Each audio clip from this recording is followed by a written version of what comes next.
Bonjour à tous et bienvenue dans ce nouvel épisode de Celeb Chat Podcast. C'est parti pour les news du jour.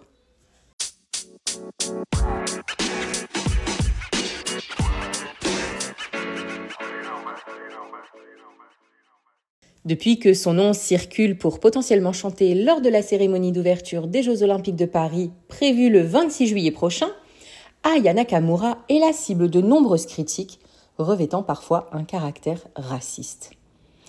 Indignée, Rachida Dati a tenu à mettre en garde ceux qui tiennent des propos répréhensibles.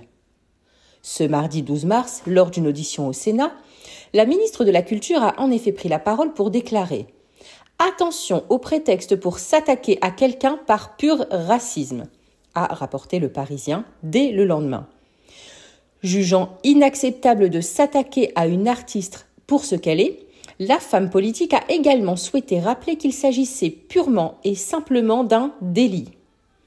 Pour rappel, l'annonce par l'Express de la présence hypothétique de la chanteuse, dont le répertoire quand même combine plus de 6 milliards d'écoutes sur Spotify, fait depuis beaucoup parler dans les médias, mais aussi dans la rue, surtout depuis qu'une rumeur stipulant que l'artiste pourrait interpréter une chanson d'Édith Piaf, à la demande d'Emmanuel Macron. Certains estiment que l'interprète de Pouki ne serait pas un choix judicieux pour reprendre le répertoire de la môme. D'ailleurs, je vous le disais, samedi 9 mars, le groupuscule d'extrême droite baptisé Les Natifs a partagé sur sa page Instagram la photographie d'une banderole à l'attention d'Aya Nakamura. Sur l'affiche était écrit en lettres capitales « Il n'y a pas moyen, Aya, ici c'est Paris, pas le marché de Bamako ». Une référence qui combine à la fois ses paroles de sa chanson Dja et le pays qui a vu naître la chanteuse, le Mali. Et de son côté, Marion Maréchal, en tête de la liste Reconquête pour les élections européennes, a pointé du doigt le vocabulaire employé par celle qui a été sacrée artiste féminine de l'année 2023 lors des victoires de la musique. On aime ou on n'aime pas, elle ne chante pas en français, avait déclaré la nièce de Marine Le Pen lors de son passage sur BFM TV, mardi 12 mars. Et 2 jours plus tôt, c'est lors du premier grand meeting du parti créé par Éric Zemmour qu'Aya Nakamura a également reçu une volée de bois vert. Le Parisien a rapporté qu'à la simple évocation de son nom, une partie de l'Assemblée se serait mise à huer. Pour l'heure, la présence de l'artiste n'a fait l'objet d'aucune confirmation.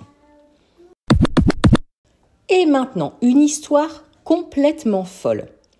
Alors qu'il était recherché dans tout l'Hexagone, François Vérove, tueur en série connu sous le nom du Grêlé, était candidat à l'émission Tout le monde veut prendre sa place, diffusée le 13 mai 2019 sur France 2.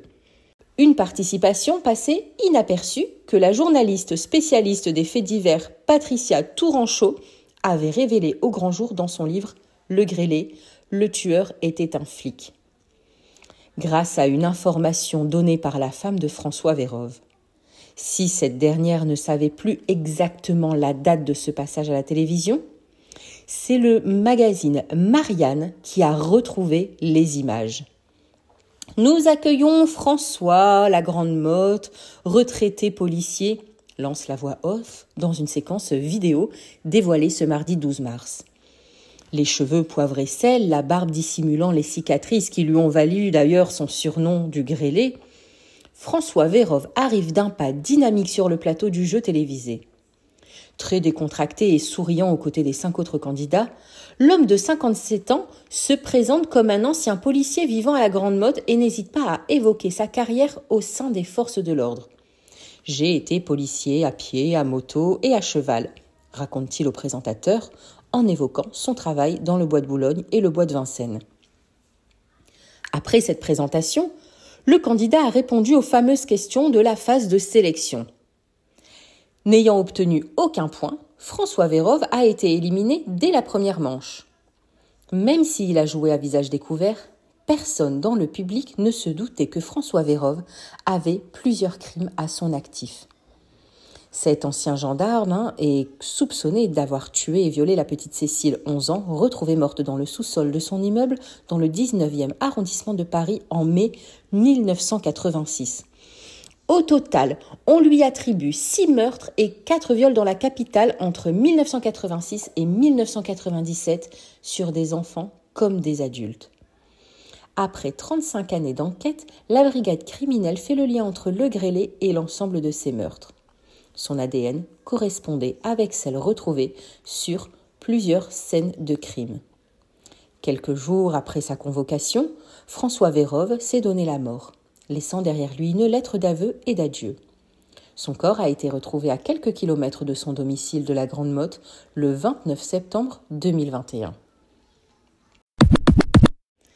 Le 28 octobre 2023 restera à jamais une date synonyme de deuil à Hollywood. C'est ce jour-là, il y a 5 mois, que le corps sans vie de Matthew Perry a été retrouvé dans son jacuzzi à son domicile de Los Angeles. L'iconique interprète de Chandler Bing dans Friends s'est éteint à l'âge de 54 ans seulement, laissant non seulement ses anciens acolytes dans le chagrin, mais aussi les membres de sa famille, tels que son père, l'acteur retraité John Perry, sa mère, l'ancienne journaliste Suzanne Morrison, et ses 5 demi-frères et sœurs. Sans compter ses ex-petites amies comme Julia Roberts, Lizzie Kaplan, Molly Hurwitz ou encore la volleyeuse Rachel Dunn, avec laquelle il a été en couple de 2003 à 2005.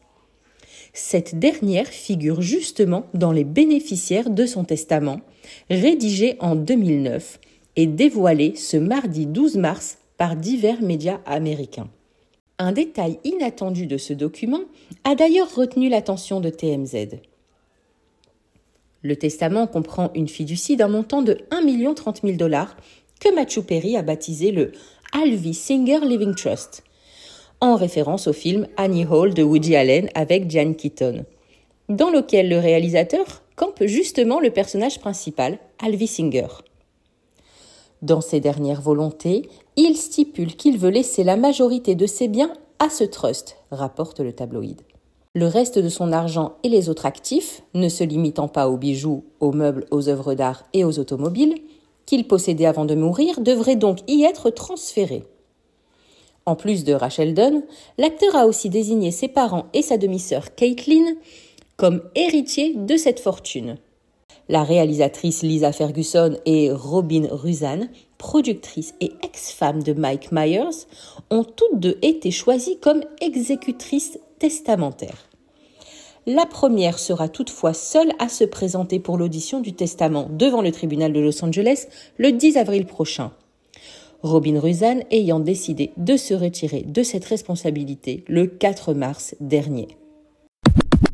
Et enfin, vous n'auriez jamais imaginé voir côte à côte à un concert Kim Kardashian et la nouvelle compagne de Kanye West, Bianca Censori? Eh bien, détrompez-vous, parce que l'ex-femme de Kanye West et sa femme actuelle sont allées ensemble au concert organisé pour la première écoute du nouvel album de Ye mardi soir. Et tout a été capturé en vidéo par TMZ. Kim se tenait avec Bianca derrière une barrière de sécurité, murmurant les mots d'une chanson du nouvel album studio de Kanye, Vultures 2. Étonnamment, elles semblaient à l'aise en présence l'une de l'autre au Chase Center de San Francisco. Et pourtant, ce n'était pas chose évidente quand on sait que le divorce de Kanye et Kim a été houleux et que Kim n'est pas très à l'aise à l'idée que Bianca s'occupe de ses enfants. Et voilà, c'est fini pour aujourd'hui. J'espère que cet épisode vous aura plu avec les bruits de bébé derrière moi. On se dit à demain pour de nouvelles News People. Ciao, ciao!